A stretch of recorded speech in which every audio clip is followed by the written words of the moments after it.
Alright, so now we're going to take off the heatsink from the fan housing.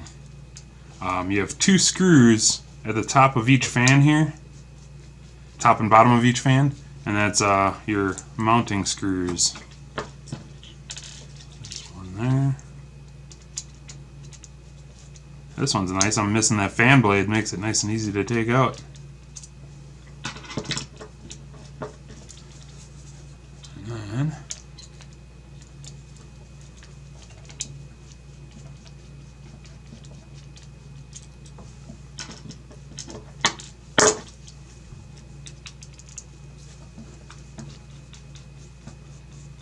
and the tip of my screwdriver is magnetized from before, but you can just rub a magnet on the tip of your screwdriver to magnetize it.